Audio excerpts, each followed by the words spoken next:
നമസ്കാരം. മലയാളി വാർത്ത പ്ലസിലേക്ക് സ്വാഗതം. വെസ്റ്റ് ബാങ്കിലെയും മറ്റും ഇസ്രായേൽ അധിനിവേശത്തിന്റെ നിയമപരമായ പ്രത്യാഘാതം സംബന്ധിച്ച അന്താരാഷ്ട്ര നീതിന്യായ കോടതിയിൽ രണ്ടാം ദിവസമായ ഇന്നും വാദം തുടരും. ദക്ഷിണാഫ്രിക്ക, അൾജീരിയ, സൗദി, നെതർലാൻഡ്സ്, ബംഗ്ലാദേശ് ഉൾപ്പെടെയുള്ള രാജ്യങ്ങളുടെ വാദം ഇന്നും ഉണ്ടാകും. ഈ മാസം 26 വരെ 52 രാജ്യങ്ങളുടെ വാദം കേൾക്കും. ഹമാസ് ഇസ്രായേൽ പോരാട്ടം തുടരുന്നതിനിടയിൽ ഗാസയിൽ താൽക്കാലിക വെടിനിർത്തൽ എന്ന തീരുമാനത്തിലേക്ക് എത്താനുള്ള ഒരു നീക്കം മറ്റ് രാജ്യങ്ങൾ നടത്തുന്നുണ്ട്. ഇപ്പോൾ ഇത് അമേരിക്ക ബദൽ പ്രമേയം നിർദ്ദേശിച്ചിരിക്കുകയാണ്. UN രക്ഷാസമിതിക്ക് മുമ്പാകെയാണ് ഗാസയിൽ താൽക്കാലിക വെടിനിർത്തൽ ആവശ്യപ്പെട്ട് അമേരിക്ക ബദൽ പ്രമേയം നിർദ്ദേശിച്ചത്. അൾജീരിയ കൊണ്ടുവന്ന പ്രമേയത്തിൽ ഇന്ന് വോട്ടെടുപ്പ് നടക്കാനിരിക്കുകയാണ്.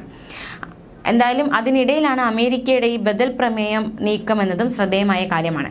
ഹമാസ് വ്യക്തമാക്കുന്നത് വെടിനിർത്തൽ കരാർ ചർച്ച അട്ടിമറിച്ചതിന്റെ പൂർണ്ണ ഉത്തരവാദിത്തം ഇസ്രായേലിനെന്നാണ്. അമേരിക്ക അറിയിച്ചിരിക്കുന്ന മറ്റൊരു കാര്യം, ഗാസയിൽ തുടരുന്ന യുദ്ധത്തിന് താൽക്കാലിക അറുതി നേടുന്ന പ്രമേയത്തിന് UN രക്ഷാസമിതി അംഗങ്ങളുടെ പിന്തുണ ആവശ്യപ്പെടുന്നതായിട്ടാണ്. US മുന്നോട്ട് വെച്ച പ്രമേയം ആവശ്യപ്പെടുന്നത് എത്രയും പെട്ടെന്ന് വെടിനിർത്തൽ പ്രയോഗത്തിൽ കൊണ്ടുവരണമെന്നാണ്. പ്രമേയത്തിൽ ചൂണ്ടിക്കാണിക്കുന്ന മറ്റൊരു കാര്യം, റാഫയ്ക്ക് നേരെയുള്ള ആക്രമണം മേഖലയിൽ സൃഷ്ടിക്കാവുന്ന പ്രത്യാഘാതങ്ങൾ ചൂണ്ടിക്കാട്ടിയാണ് താൽക്കാലിക വെടിനിർത്തൽ നിർദ്ദേശമെന്നാണ്.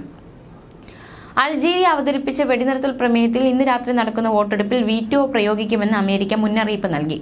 അമേരിക്കൻ പ്രമേയത്തോട് മറ്റു വൻശക്തി രാജ്യങ്ങൾ കൈക്കൊള്ളുന്ന നിലപാട് വളരെ നിർണായകമായി മാറും. ഹമാസ് കുറ്റപ്പെടുത്തുന്ന മറ്റൊരു കാര്യം, പാരീസിൽ രൂപപ്പെടുത്തിയ ദീർഘകാല വെടിനിർത്തൽ നിർദ്ദേശങ്ങളെ അട്ടിമറിച്ചത് ഇസ്രായേലാണെന്നാണ്. പരസ്പരം പഴിചാരിയും അങ്ങോട്ടും ഇങ്ങോട്ടും ആരോപണങ്ങൾ ഉന്നയിച്ചും വെടിനിർത്തൽ എന്നൊരു തീരുമാനത്തിലേക്ക് എത്താതെ ഹമാസും ഇസ്രായേലും മുന്നോട്ട് പോയിക്കൊണ്ടിരിക്കുകയാണ്.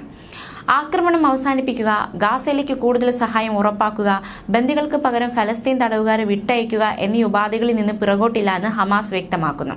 അതേസമയം ഗാസയിൽ ഇസ്രായേൽ ക്രൂരത തുടരുകയാണ്. 24 മണിക്കൂറിനിടെ 107 പേരാണ് ഗാസയിൽ കൊല്ലപ്പെട്ടത്. ഇതോടെ ആകെ മരിച്ചവരുടെ എണ്ണം 29,092 ആയി. 69,028 പേർക്ക് പരിക്കേറ്റു. ചെങ്കടലിൽ അമേരിക്കയും ബ്രിട്ടനെയും വെല്ലുവിളിച്ച് ഹൂതികളുടെ ആക്രമണവും ഒരു വശത്ത് നടക്കുന്നുണ്ട് എന്നതും ശ്രദ്ധേയം. 2 അമേരിക്കൻ കപ്പലുകൾ ഉൾപ്പെടെ 4 കപ്പലുകൾ ആക്രമിച്ചതായി ഹൂതികൾ അറിയിച്ചു. ഇതിൽ ബ്രിട്ടീഷ് കപ്പൽ കടലിൽ മുങ്ങി തുടങ്ങിയെന്നും ഹൂതി വക്താവ് വെളിപ്പെടുത്തിയിരിക്കുകയാണ്. ഇതിന് തിരിച്ചടിയായി US ബ്രിട്ടീഷ് പോർ വിമാനങ്ങൾ ഹൂതി കേന്ദ്രങ്ങളിൽ ഇന്നലെയും ആക്രമണം നടത്തി. ഇസ്രായേലിൽ നിന്ന് ബ്രസീൽ സ്ഥാനപതിയെ തിരികെ വിളിച്ചു. അതേസമയം ഇതിനിടയിൽ ഇസ്രായേലിനെ കുറ്റപ്പെടുത്തി കഴിഞ്ഞ ദിവസം Brazilian president Lula da Silva രംഗത്ത് വന്നിരുന്നു.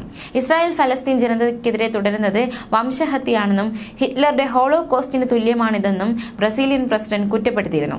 ഇതിനെതിരെ രൂക്ഷ പ്രതികരണവുമായി നെതന്യാഹുവും രംഗത്ത് വന്നിരുന്നു. ഇതേ തുടർന്നാണ് സ്ഥാനാപതിയെ ബ്രസീൽ തിരിച്ചു വിളിച്ച നടപടിയിലേക്ക് കടന്നത്. ന്യൂസ് ഡെസ്ക്, മലയാളി വാർത്ത.